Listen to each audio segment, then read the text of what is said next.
Okay, this is the second tape of an interview with Debbie Seagraves on October the 30th, 1987.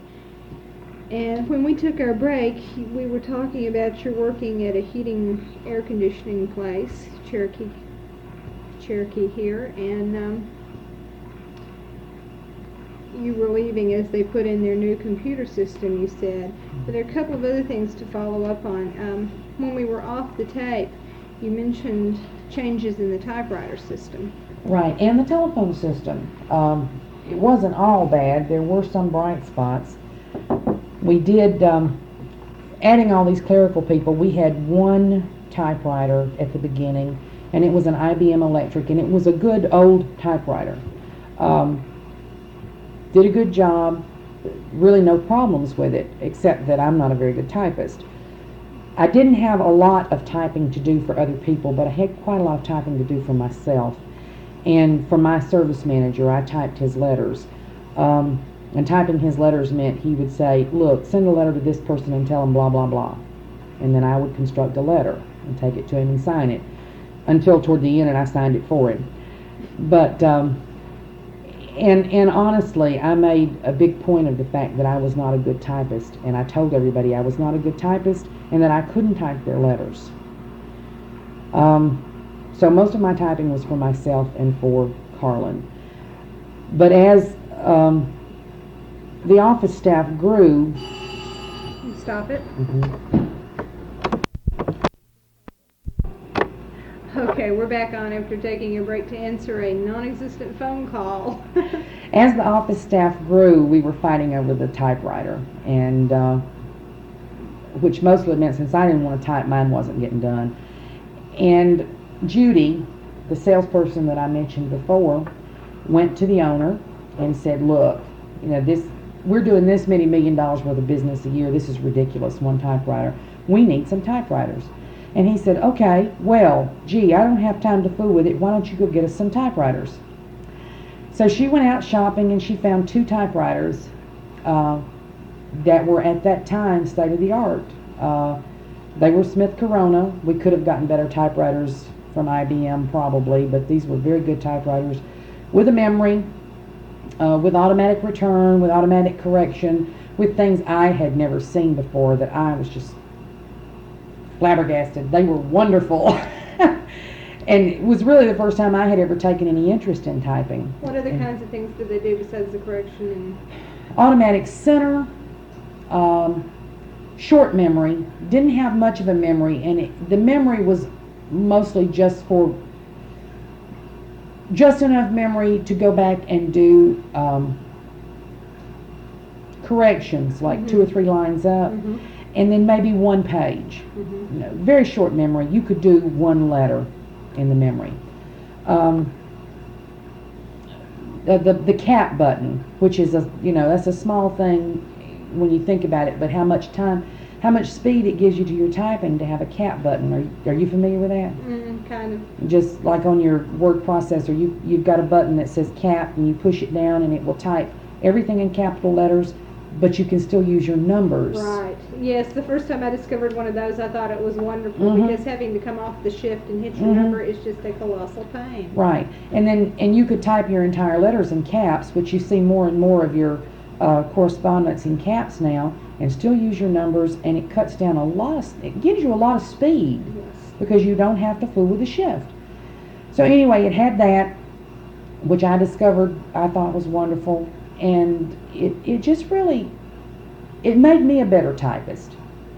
Typing was easier, it was faster, you never had to do anything twice because you could put it in the memory, you could review it, you could type out a clean letter first time. That was one good innovation that they did bring in, and I have to say that I think the reason that it was done correctly, that we got good equipment, was because the people who were using it were the people who bought it. The other thing was a telephone system, and the owner picked out this telephone system, and this was during the time of the divestiture, and Southern Bell was breaking up, and he got this amount of money he was going to have to pay for these plain push-button phones that we had, what did they call it, a 7-button set or an 8-button set? But the ones we talked about before, the bottom Right. buttons across the line, Yeah. on the whole button Right. and all that. And we had 5 or 6 incoming lines. I can't remember exactly how many, but 5 or 6 incoming lines is what we had. And this was It kept Kim very busy. kept Kim very busy. Of course, by this time, Kim was no longer the receptionist. She was helping with computer entry, and we had another receptionist, which is another whole story. A good story, that I'll tell you that. Anyway, they changed over to an RCA system, which seemed to be a very good system. It was very easy to transfer calls.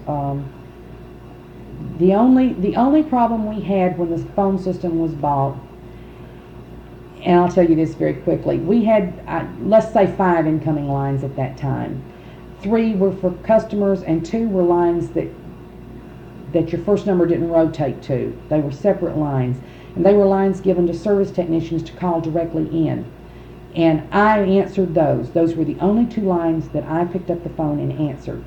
The receptionist answered the rest of them. We had added a bell to those lines so that if I were away from the desk or if I were at the radio, which we had a dispatching radio, then I would hear the bell, I would answer that phone. Otherwise, I wouldn't go back to the phone and look. Mm-hmm. And we had added it for that reason, just so that I would not have to stop what I was doing to look and see which line was ringing. That was very helpful to me when the bell was added.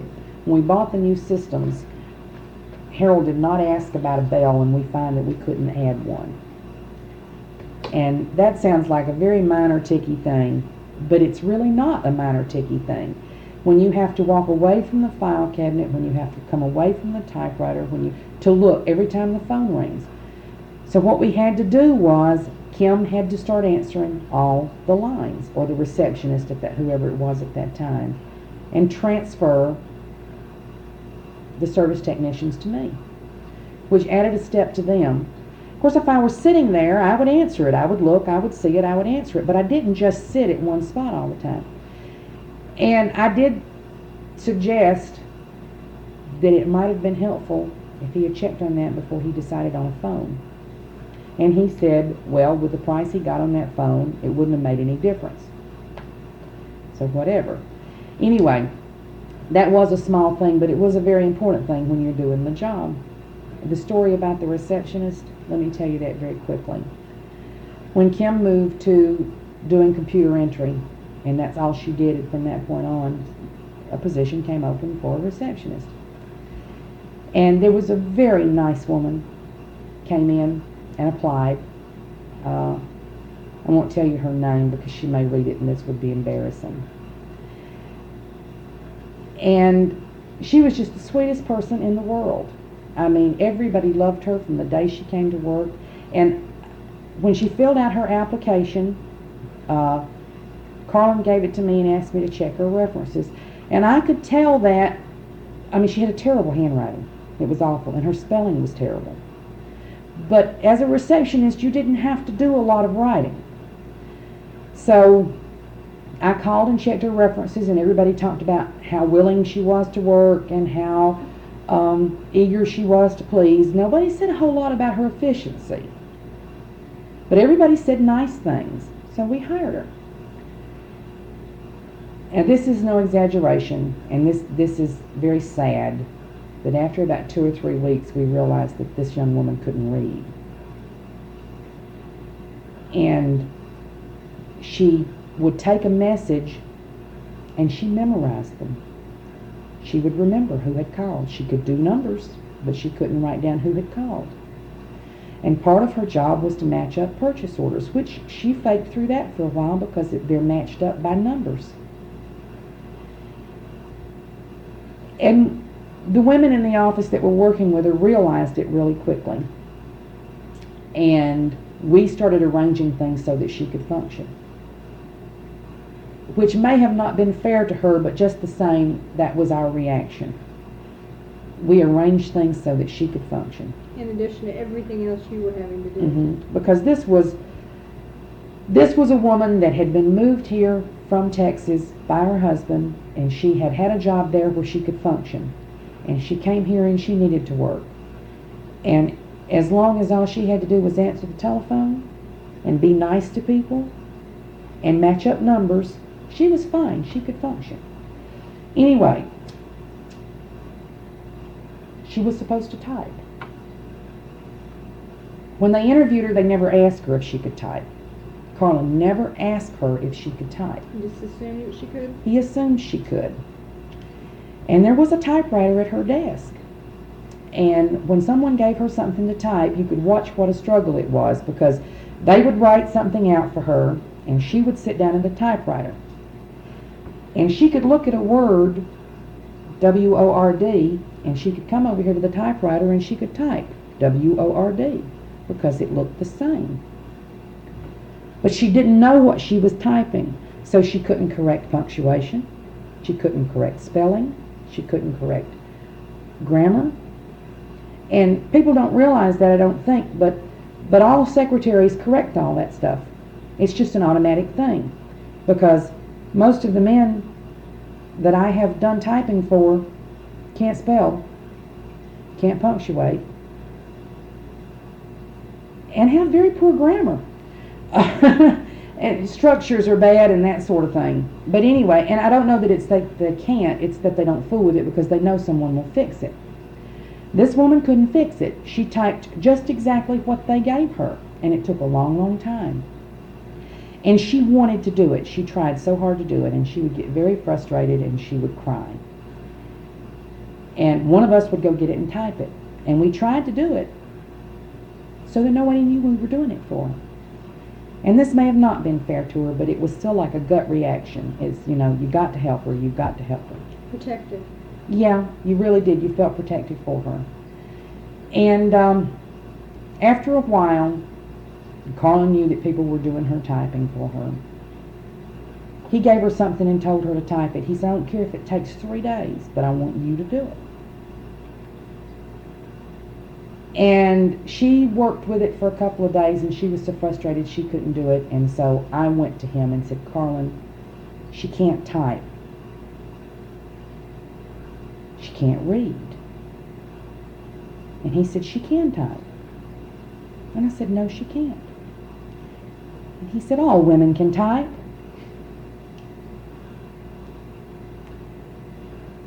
I swear to God. And it made me very angry, and I said, and you may not want to use this, but typing is not like a period. All women don't have it. And he got very angry with me, but he didn't give her any more typing to do. And other people did the typing. But it was very pitiful to watch, and it wasn't her fault. I mean, she came in and applied for a job. They didn't ask her if she could read. They didn't ask her if she could type. They hired her. And then they got upset with her because she couldn't do what they assumed she could do. Mm-hmm. And it is so stupid to assume a woman could type. Just because there she is and she's got 10 fingers. Anyway, that was a sad story. She did stay there for a while, and the women there helped. And everybody loved her. It is a sad story. When you left Cherokee, and they were changing systems when you left, mm-hmm. Where did you go after that? I went to work for a very small company, heating and air conditioning, Lambert Heating and Air. And there were no computers there. Everything was done manually. It was a very small company.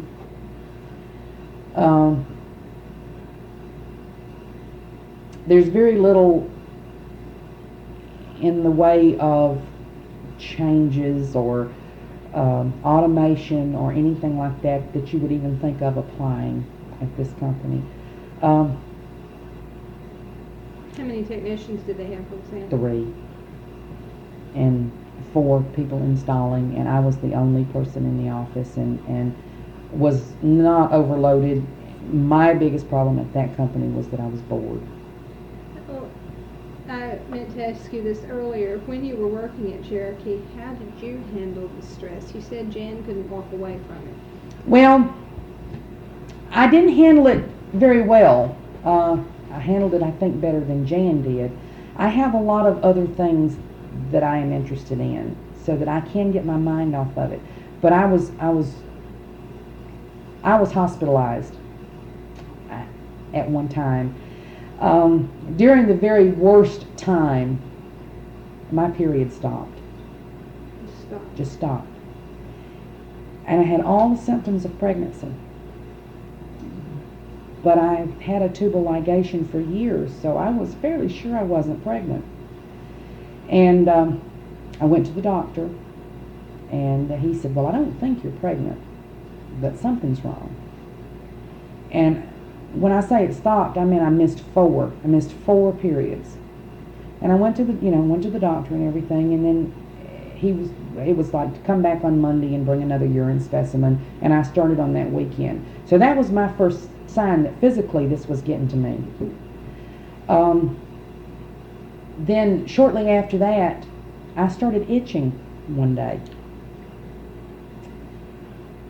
And by the end of the day, I was miserable. And by the time I was home, I was swollen. My fingers were swollen. I had whelps all over my body. And I thought, well, I've gotten into something. Maybe some kind of insulation or something. There's insulation around there. And I came home and I took a bath and I went to bed. I took some aspirin. I woke up the next morning. My fingers were swollen so badly I couldn't dial the phone. I had just a regular dial phone then. I couldn't get my fingers in the phone.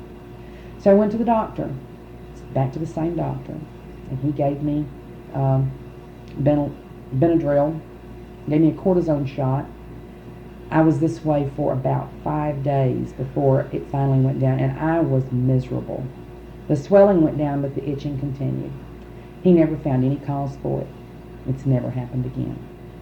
Was it shingles? No. I've had shingles. This was not shingles. This was, he said maybe I had eaten something. He thought it might be stress related. And I really didn't know much about stress at that time. I had never read anything about it. It had never occurred to me that built up emotional and mental pressure could cause you to be physically sick. I didn't even think about it. Anyway, I had several other problems. I started having really bad stomach aches, and I mean very upset stomach,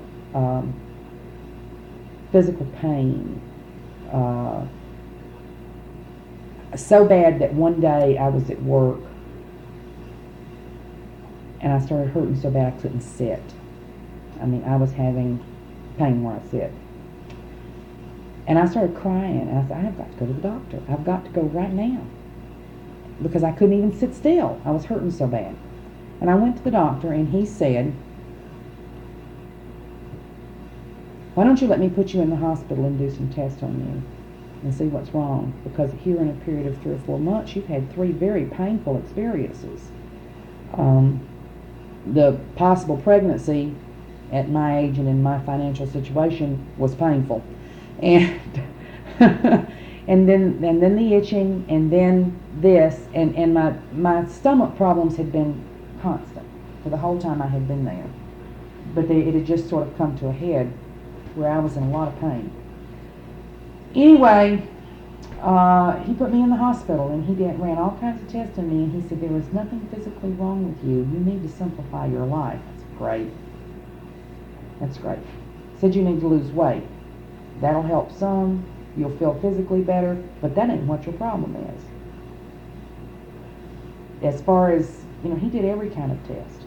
He did a upper GI and a lower GI and blood test and x-rays and everything. Pap smear, everything. Physically, there's nothing wrong with you, but you're getting sick. You need to simplify your life. Great. Basically, what I did was I went on a diet and I lost 40 pounds. That was it. I felt better physically. I was still having upset stomachs. I was still nervous.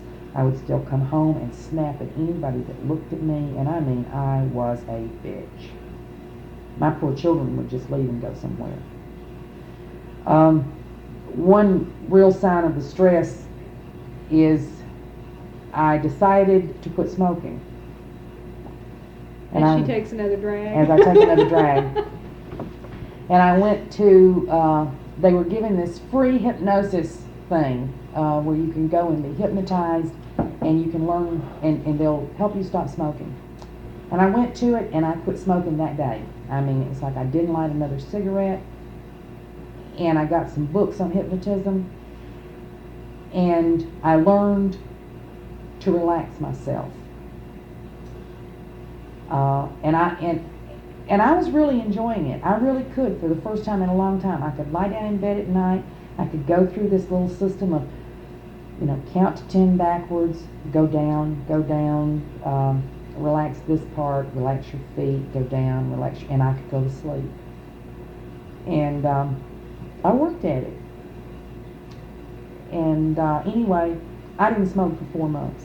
Didn't have a cigarette for 4 months. And one evening I was working very late. By the way, I gained back the 40 pounds. But I was working late and we were having some problems over, Colin and I were having some problems, and there's no need to go into it very deeply, but it was something that I did every day, that I had worked out a way that I thought worked the best. He didn't like the way I was doing it. I said, fine, I'll change it and do it your way, but I still think the other way is best. He got mad because I didn't agree. He wasn't mad because I wouldn't do what he said, because I did. He was mad because I didn't agree. Anyway, he cussed and screamed and yelled at me for an hour in the office in front of everybody. And then I went home, and I was shaking when I got home. When I got home, my husband said, what's wrong? What can I do for you? I said, go get me a cigarette. He went and got me a cigarette. I smoked one. I calmed down. I lay down on the couch. I was watching the TV, and Carlin called me at home, and he was drunk. And he started again. Now, I'm on the telephone with this guy, and I'm in pretty bad financial situation at that time. My husband and I were very bad, having a lot of financial problems. We had almost lost our home, and we had borrowed a lot of money rather than lose our home. And we were paying back a $3,600 loan in 12 months. So financially, I was under a lot of stress and didn't feel like I could quit. Didn't feel like I could lose my job. And there's a drunk man that I work for on the phone screaming at me. Now, do I hang up or do I listen? And I listened for a little while. And I just finally said, I can't talk to you about this. We'll talk about it Monday. I can't talk anymore. And I hung up. And I smoked that pack of cigarettes that night. I started looking for another job the next Monday. And this was when I left. So anyway, that's how I handled the stress. Not very well, but I did find some kind of system that helped me, and I can't say it would help anybody else, but it did help me.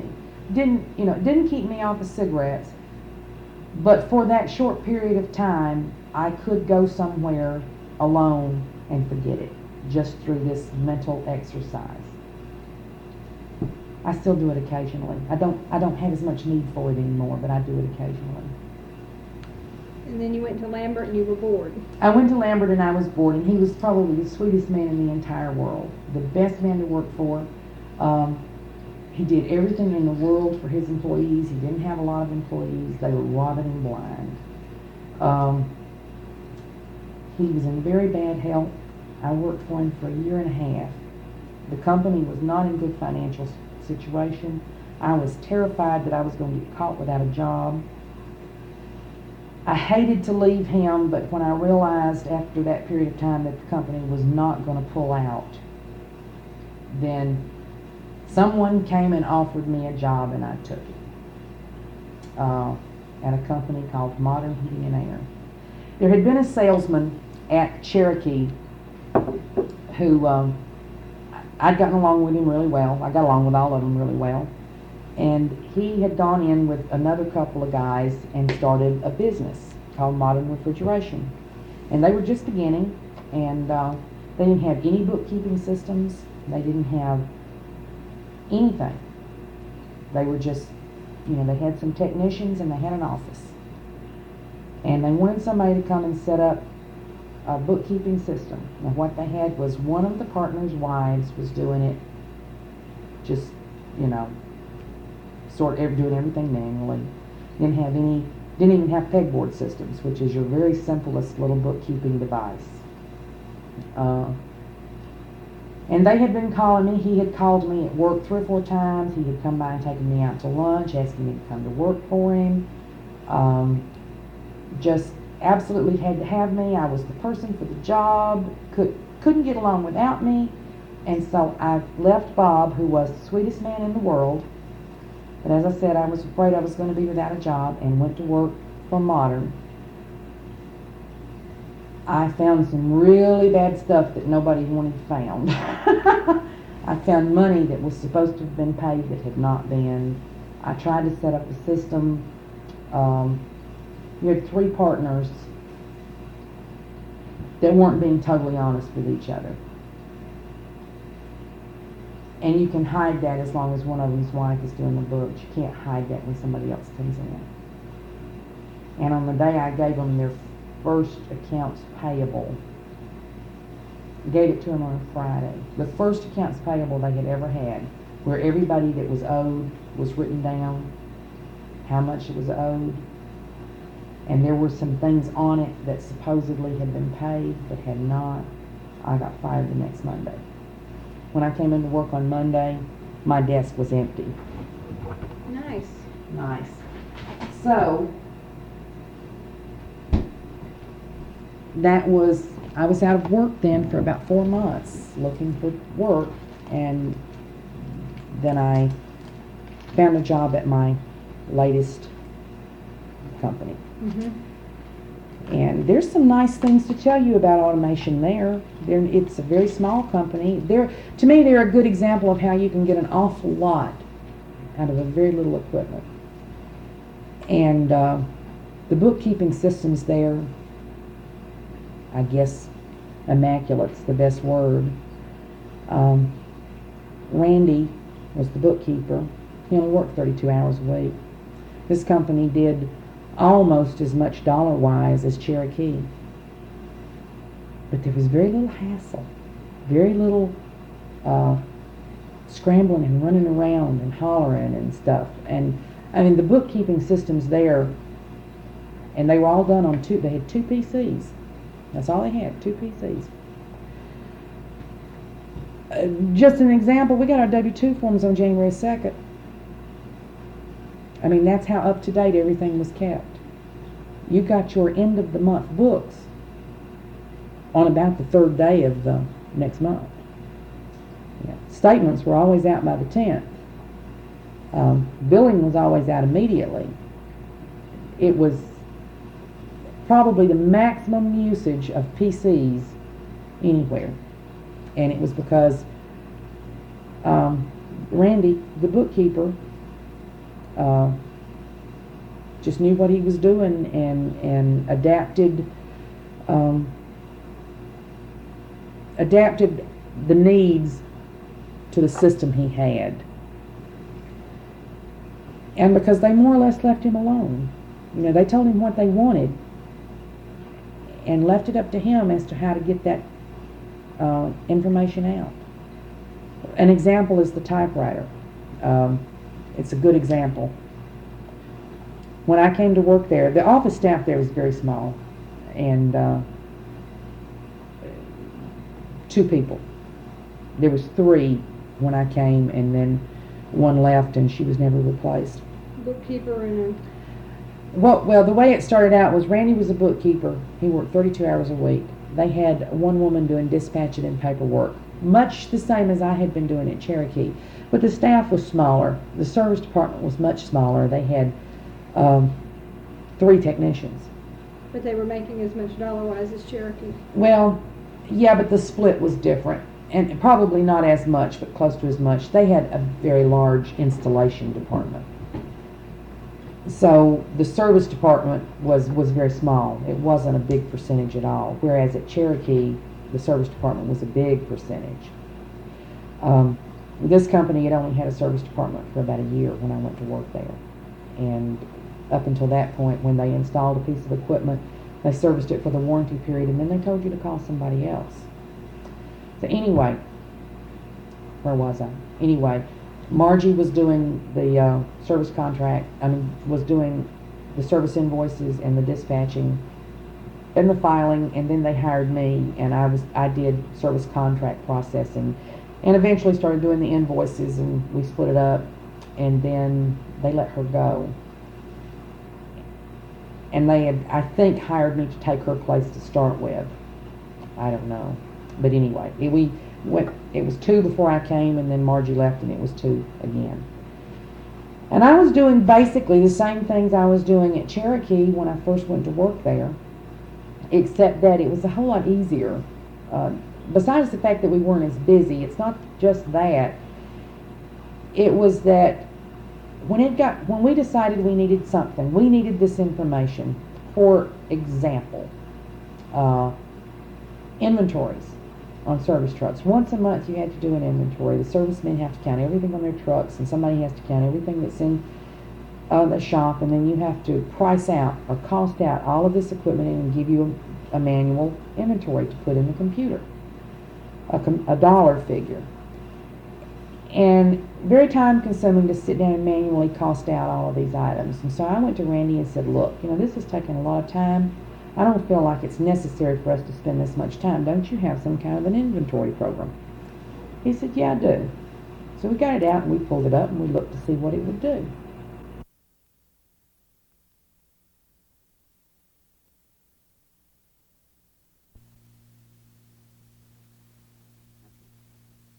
Okay, so we talked about it, pulled it up on the computer, put the program in, looked to see what it would do, found out what the capacity was, took the last physical inventory, counted the items, determined how many discs we needed to use. We did all this by ourselves. We just decided that we needed this. Did all the entries. Took us about a month to set up the first inventory, working in our spare time. He'd do some entry, I'd do some entry, just whoever had the time. Came up with a standardized inventory form, and you give it to your service technicians at the end of the month, and it's already costed. And when your purchase orders, when they call for purchase orders, and you get packing slips, you enter them into the computer. And then when they had a service invoice, using that part, you took them off. And we had more entries to do, but we worked on it, and we found the easiest way to do it. And it took us about 6 months to complete that. But when I first went there, inventory took me all of my spare time for a week, which means between telephone calls, between processing invoices, which have to be done every week, and payroll, which has to be done every week, and filing, which has to be done every week. All your spare time, every other minute that you could work in, it took me a week to do an inventory. Afterwards, after we got it on, the last inventory that was done while I was on vacation, and I didn't have to touch it. It was just, they counted it, and everything was already in the computer. All he did was just go down through and enter numbers. I got 4 of these, 3 of these, 2 of these, a dozen of these. That was it. So that was a week's time out of my day, out of my month, that I was given back to do other things with. And that's the way it should work. It shouldn't work so that when you add a computer to an office to get more efficiency, you have to double the number of people. Mm-hmm. But I'm afraid most of the time that's the way it does work. Another thing we had was, when I first came to work there, they didn't have any kind of a system to keep up with their service contract inspection schedule, which means you sell a service contract to somebody, they get 4 inspections, and they're due in January and April and whatever in October. Okay, 4 times a year. You can't just remember that, and it's hard to keep track of it manually. So if you can make yourself a program on your computer so that the first of every month you can pull up a list of who's due for inspection, who's due for billing, what size filters they have, their name and address, their number, everything, then you can save yourself an awful lot of time and you can save yourself a lot of customers. But they didn't have a program like that, and the computer that we had didn't have any software packages for that. So Randy got out his little manual with his computer and some blank discs and made one. You know, he had me draw up how I wanted the screen to look. He had me draw up what information I wanted out of it. Then I went in there with him, and we sat down in front of the computer, and he drew a screen on the computer, just like, you know, how he wanted it to look and how I wanted it to look. And when I left the last month, what I got out of the computer was a list of labels of all the customers that were due inspections that month. I would get two lists of those identical. One of them I would put on little scheduling cards, which you have a scheduling dispatch board. One of them I would put on little notes that I mailed out to the customer. It's time for your inspection, call us and schedule it. I got a computer sheet of everybody that was due for billing, and a list of labels for everybody that was due for billing to put on the bill and mail out. Didn't even have to type that.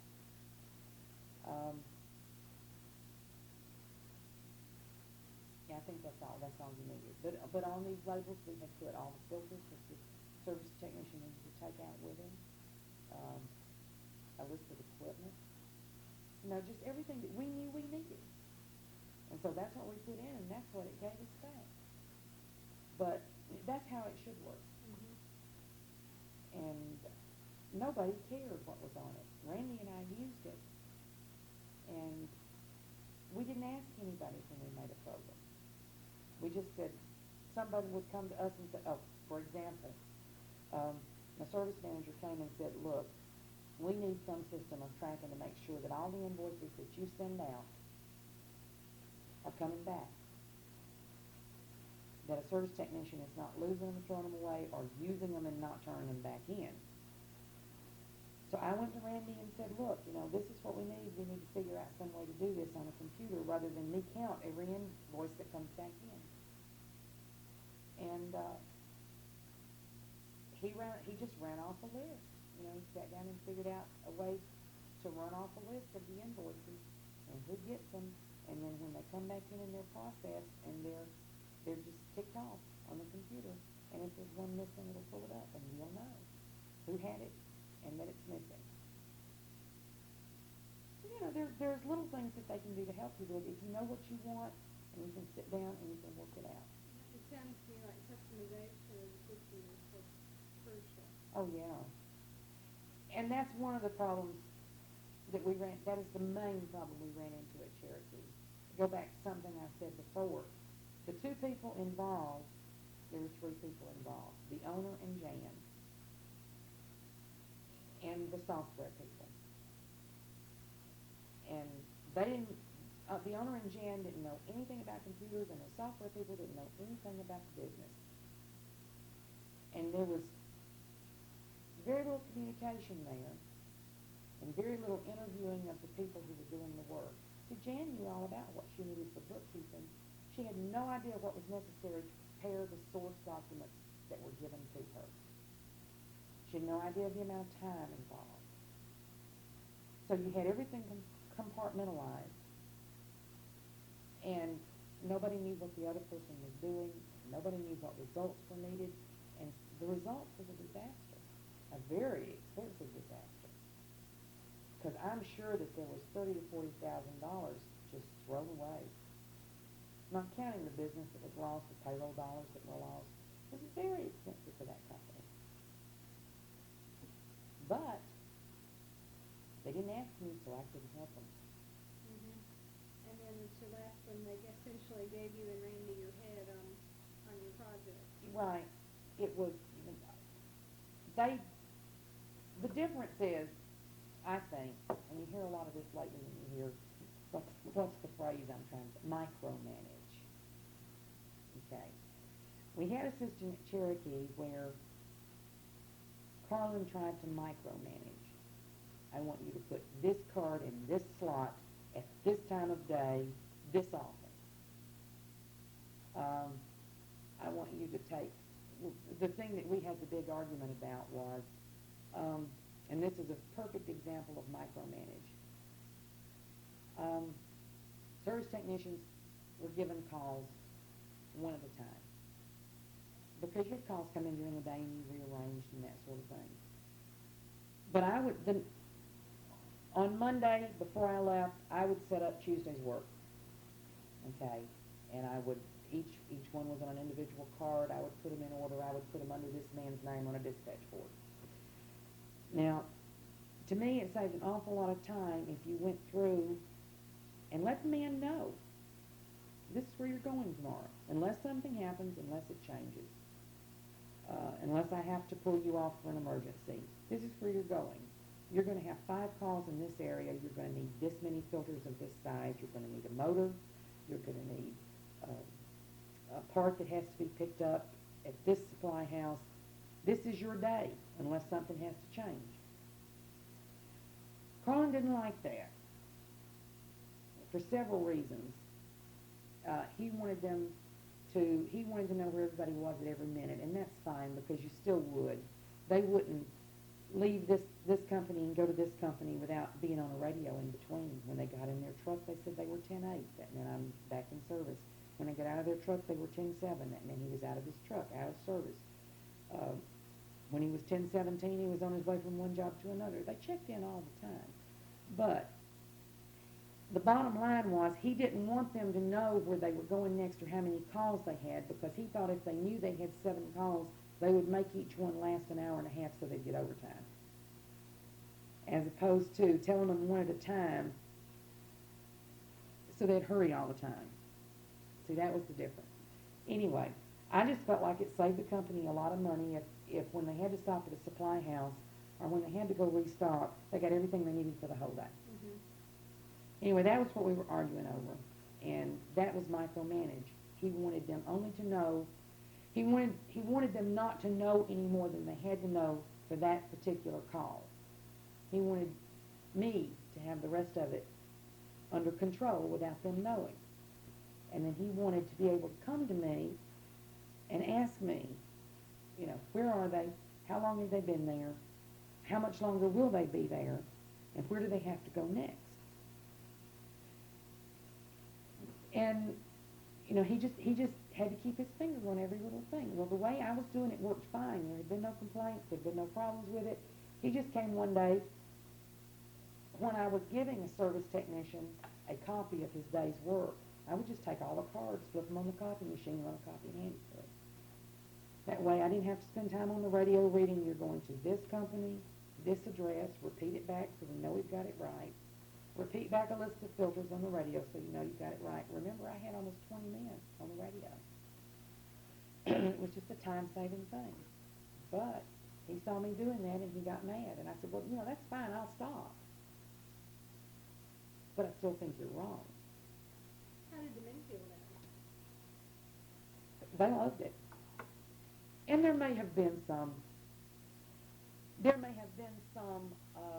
well, I've only got 5 calls today, I don't want to go home early, I'll make this one last one. But a lot of that is how you manage it. You can get somebody and say, this is your first 5 calls. Yeah. Or you can get somebody on the radio and say, look, I've got to change it. From this point on in the day, I'm going to have to give you your calls individually. But it still saves a lot of time, and I felt it saved the company a lot of dollars. And the men liked it because they don't like going to supply houses. They don't like hanging around. And especially when it's 105 degrees outside, the least amount of time spent in the truck, the better. But,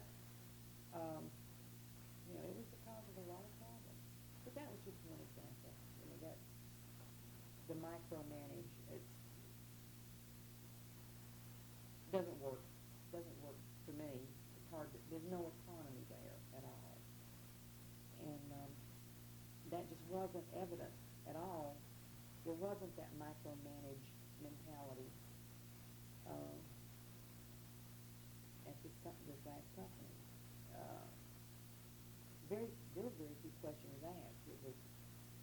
attitude was, well, this is the information I need. Can you get that for me? And either, yes, I can get that for you, and here it is, or no, with the system we've got, we can't get that for you. Well, what do we need to get that? Just like when we purchased the typewriter. The decision was totally left up to the people who were going to use the typewriter. When I left, they were discussing whether or not to upgrade the computer system. And it was a two-way conversation. It wasn't, we can't afford it. It was, Randy came and said, we can upgrade our system for about this many dollars. And this is what we're doing a year. And this is what it would save us.